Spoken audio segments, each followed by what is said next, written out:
Dark Lord switched off on our secret, a master ring, to control all others. And into this ring, he poured his cruelty, his malice, and his will to dominate all life. One ring to rule them all.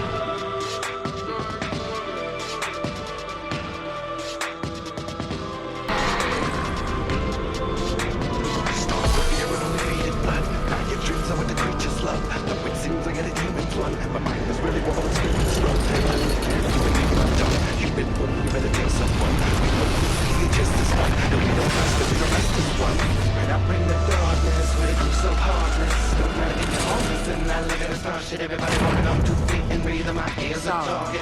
I can really give a motherfucker less regardless. Ain't nothing you can do when the latest is back. Either last days will be the darkest. If time was alive, would you try to make it your bitch? Would you speed it up or slow it down with punches and But he was destroyed. Destroyed.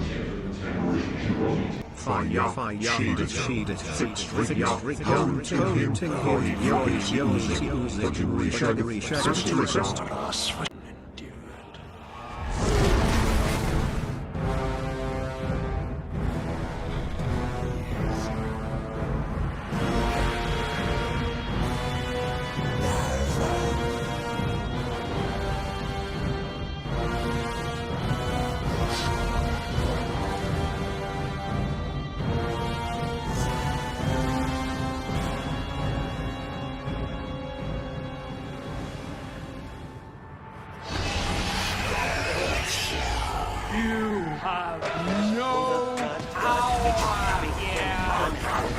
Servant of mortal. You are made.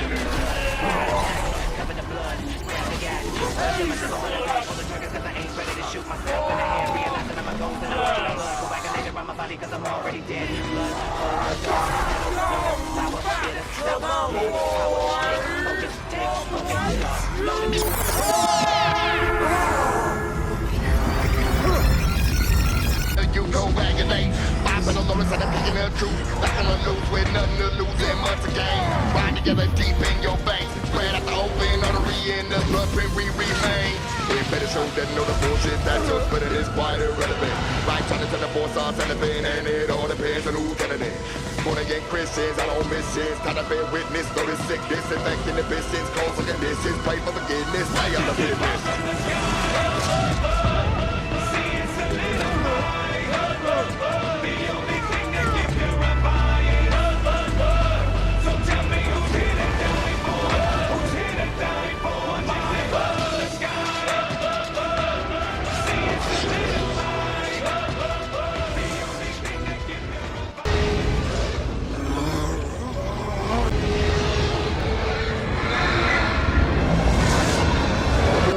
My vision been red, can't repent. I'm a grown man now, my mind in the blood. Mama said I've lost my sense everywhere that I'm at. All I hear in my head is a beat of a heart. I gotta make it quick, so I got me a knife and I step a fool dead. It's just another life, and to me it ain't shit. Couple of minutes of peace, finally put all of this bullshit behind me. I wish it was just that simple, but it ain't. I'm still just a struggle, on rocking this pain. And fuck what you said, and fuck what you heard, and fuck apologies, too little, too late. So I take my fucking head to this, put your fucking head and watch your blood go where you learn. Lotus will explode this. And then corrode this, the souls from beyond the sun are the ones who forebode this, as was told to who done the lost son of osmosis. So plant your seeds in that dirty mud, cause hell's be the grossest. So don't be scared to water them with blood, the stems will grow fast. The great knowledge of the future comes from knowing your past. The 5 petals of the pot come from the God you trust. Isn't it odd, this is forever dark? Lotus.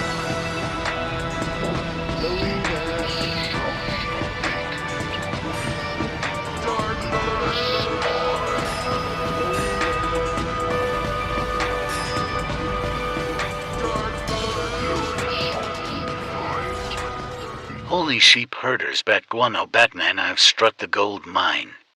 The Ashanti are the source behind the shadows of these elites, not just in the present day, but even further going all the way back to guess when. Yep, you guessed it, The first records of the Ashanti earliest culture appears during the Assyrian age, during the toppling of the kingdom of Ashur and the rise of Assyria.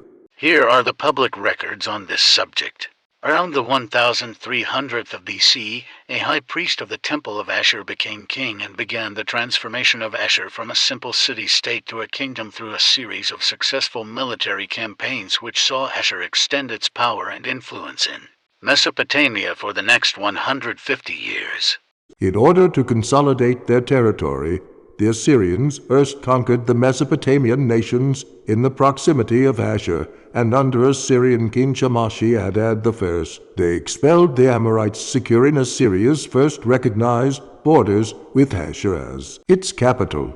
However, the rise of Hammurabi and Babylon would see the decline of Assyria, as Babylon became the preeminent empire in Mesopotamia under the new Amorite dynasty. After Hammurabi's death, however, on the 1750th of BC, Babylon was weakened, and a series of Assyrian kings would embark on campaigns that would eventually see Assyria assert its dominance in the area, with the conquest of the Mitanni by King Shalmaneser I.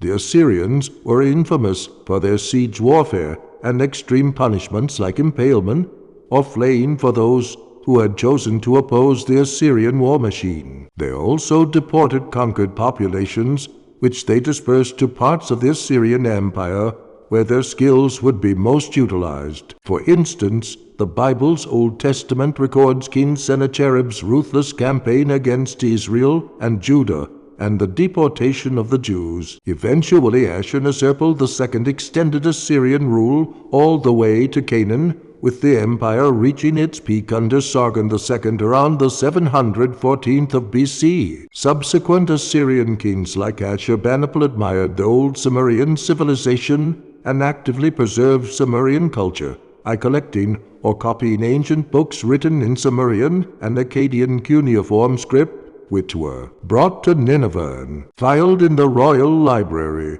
However, after Ashurbanipal's death, the Assyrian Empire began to disintegrate, mainly because its borders were too vast and could not be properly policed. The cruelties visited on the conquered populations also led to revolt, and in the 612th of BC, the city of Nineveh was sacked by a coalition of Assyria's old enemies made up of the Persians, Medes, Scythians, and Babylonians. Note: the historical details are smudged.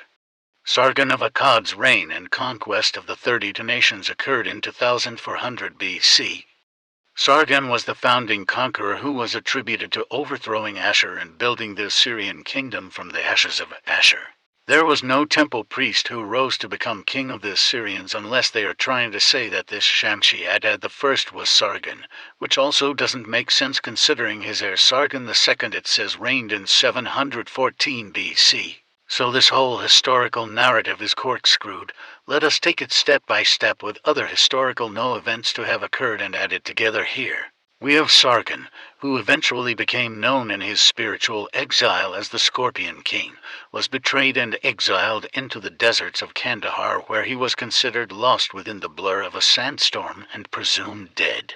No one but their highest-ranking rabbi and sages know the true scenario that occurred as far as him being lost in a dust storm and his body never found. How do you know of such things?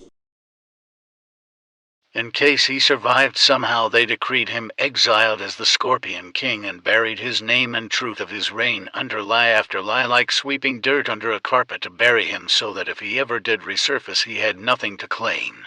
Then the rumors and lies began to come back and turn the favor against the ones who orchestrated this betrayal, the Ashanti priests, who have ruled with a shadowed iron fist since then. With ties to the establishment of the Caliphate, family feuds over the right to carry on as a prophet when one dies and another tries to pick up his works to carry on as a prophet in his name. These things, the issue of being a prophet, these things are not something any mortal man or as any way of making any choice that decides who will or won't be a prophet. It is by my understanding on this subject, which knowledge was given and taught to me by the heavenly hosts themselves, that prophets of God are physical vessels of the Lord's living will that has manifested itself within creation and into first day. Spiritual like form called an enamora, and that form becomes one of the high archangels. Each archangel is an aspect of God's will towards creation that he has tasked himself to accomplish, and is his reason and means which he chooses usually to take action. From these angelic forms the archangels descend to the living realm to help with man's struggles through life. The archangels then manifest into human-like forms and transition into mortal flesh by command of the Lord's will. This transition process incarnates them into mortal-like vessels, but are still angelic within. These mortal vessels become the prophets who carry forth the Lord's will through that angelic form that resides within them, and thus, like the hand of a complex puppeteer, the Lord works. So knowing this process to be true, there is no one except the archangels and the Lord himself that have the right to say who is and isn't a prophet, for to claim yourself to be a prophet is to claim yourself to be not just an archangel in the flesh, but a living mortal conduit of the very will of God himself, or basically, they would be claiming to be God in one of his many forms. Okay, I see that you are calling me closer to help you with these caliphates, I take it. Well, there you go, it's just that plain of a point to make. There is no heir to a prophet's works. One does not pick up and become God on earth in the event a prophet should die. For one, if a prophet dies, he is not exactly dead, merely transitioned into another angelic state. For two, if a prophet dies, then it is because he was meant to, for whatever reason at that time, for his life, his fate, his path of destiny is written by the very Creator, whose sheer will of thought resides within him. If anyone had any sort of touch of destiny, would be him. I see information that I may need for my journey, things to defy the status quo. Very well then. I see your point, accept us. It answers the question of why does God allow the devil and his minions do what they do. This is why, kaboom, mind bomb. Anyways, so as I said, there is no grounds that justifies these jihads of the caliphate and their argument over who shall be the next prophet to carry on their works. No one, unless they are a prophet. Now to return to my original subject. The Ashanti priests of Sargon were the first order of the Illuminati, corrupt scribes and priests and viziers. Also I noticed that in other lifetimes, included in this, Hammurabi, who was actually also known as Amunaptra Amon-Ra.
yourself!